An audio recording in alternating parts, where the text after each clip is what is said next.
So, connection is a very interesting one in mental health because people, it can profoundly change someone's experience of their own mental health. It can be protective in people who've experienced things that might otherwise later cause mental health problems. It can also be restorative in people who are currently experiencing poor mental health.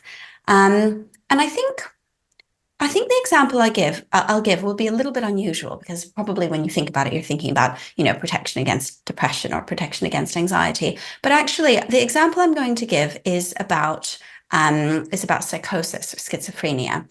So there's a very beautiful body of work by Al Powers, Bill Corlett, and colleagues in the US. And this body of work compares people with what you would call clinical psychosis, people experiencing hallucinations, auditory hallucinations, delusions, and other kind of common symptoms of psychosis, and people who experience some of those symptoms but without psychosis. And the second body they recruit because these people can hear the voices of the dead, so they're mediums. So they have experiences that clinically look very similar to people with psychosis, but they have a completely different contextualization of those symptoms. And one of the things that I find most interesting about this population is that they have a very different connectedness with their symptoms in terms of whether their families supported them, whether their families went, oh my gosh, you're special, you can hear voices, they validated this.